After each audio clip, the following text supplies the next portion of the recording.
नमस्कार दोस्तों, स्वागत है नई वीडियो में। दोस्तों हम लोग इस वीडियो में BBU-FIUGP सेमेस्टर 2 वालों के लिए मेजर टू हिंदी का जितने भी ऑब्जेक्टिव क्वेश्चन है वो देखेंगे आंसर के साथ। यानी कि जो आपका 1 मार्क्स के लिए पूछा जाता है वो सारे क्वेश्चन देखेंगे।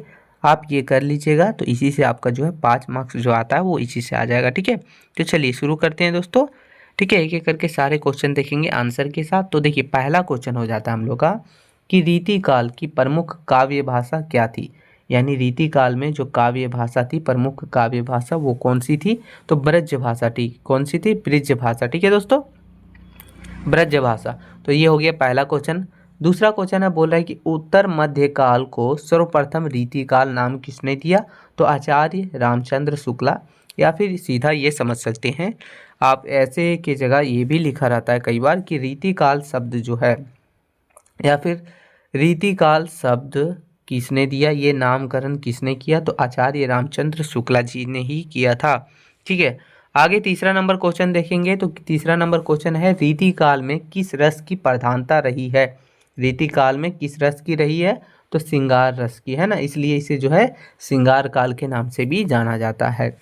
आगे चौथा क्वेश्चन है, बोल रहा है कि हिंदी साहित्य के रीतिकाल को अलंकृत काल नामकरण करने वाले विद्वान कौन थे या फिर कवि कौन थे। तो वो थे मित्रबंधु।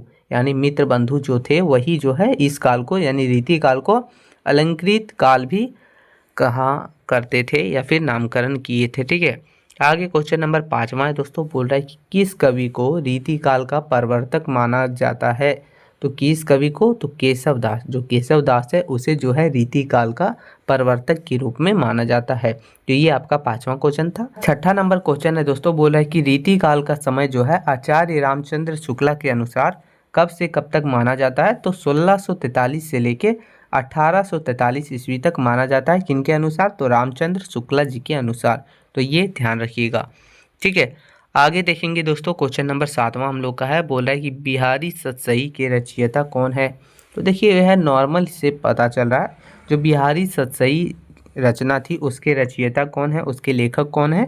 तो बिहारी है। ठीक है, कई बार जो है बिहारी ही लिख सकते हैं आप, लेकिन उनका पूरा नाम जो है महाकवि बिहारी लाल है। क्या है?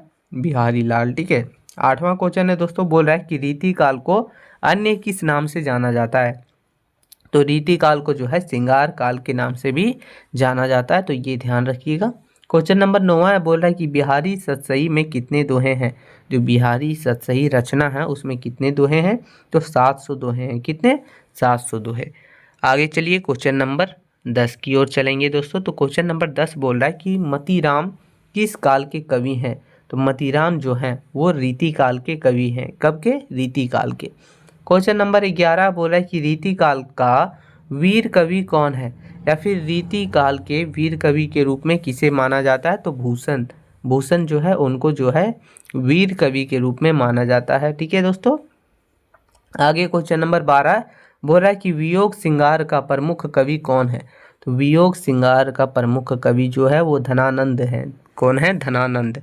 तो ध्यान रखिएगा। आगे क्वेश्चन नंबर 13 की ओर चलेंगे। तो क्वेश्चन नंबर 13 है, बोल रहा है कि ब्रज भाषा को सर्वश्रेष्ठ दोहा कवि कौन माना जाता है। यानी ब्रज भाषा का सर्वश्रेष्ठ दोहा कवि किसको माना जाता है। तो बिहारी को माना जाता है। किसे? बिहारी, महाकवि बिहारी लाल। ठीक है, आगे क्वेश्चन नंबर 14 दोस्तों, बोल रहा है कि रीति काल का नामकरण श्रृंगार काल किस विद्वान ने किया था। यानी किस विद्वान ने जो है रीति काल का नामकरण जो है श्रृंगार काल के रूप में किया था। तो वो थे विश्वनाथ प्रसाद मिश्रा। ठीक है, विश्वनाथ प्रसाद मिश्र। ठीक है, तो ये ध्यान रखिएगा, ये थे। आगे क्वेश्चन नंबर 15 की ओर चलेंगे हम लोग मित्रों। तो क्वेश्चन नंबर 15 हो जाता है हम लोग का कि किस कवि को कठिन काव्य का प्रेत कहा जाता है। यानी कौन से ऐसे कवि हैं जिनको कहा जाता है कठिन काव्य का प्रेत। तो वो हैं केशव दास। केशव दास को जो है कठिन काव्य का प्रेत कहा जाता है। आगे क्वेश्चन नंबर 16 है, बोला है कि किस कवि को प्रेम की पीर का कवि कहा जाता है। प्रेम की पीर का कवि, तो वो कहा जाता है धनानंद को। ठीक है, तो ये टोटल हमने 15-16 क्वेश्चन लिए हैं। बस आपको इतना ही कर लेना, ज़्यादा कुछ नहीं करना है। और आप जो है लॉन्ग टाइप वाला उसका ऑलरेडी अपलोड था, डिस्क्रिप्शन में भी लिंक हम दे देंगे। साथ ही साथ दोस्तों आप अगर नहीं किए हैं तो चैनल पर भी जाके चेक कर लीजिएगा। तो उसे आप ज़रूर कर लीजिएगा, क्योंकि लॉन्ग टाइप वाला आप अगर आप अच्छे से करते हैं तो शॉर्ट टाइप वाला उससे क्लियर हो जाता है। ठीक है, उसमें डेट वगैरह, नाम वगैरह सब मेंशन रहता है, जिससे जो है शॉर्ट भी क्लियर हो जाता है, 1 मार्क्स वाला, 5 मार्क्स वाला। इसलिए आपको वो ज़रूर कर लेना है। तो वीडियो थोड़ा भी हेल्पफुल लगा तो एक छोटा सा लाइक कर दीजिएगा।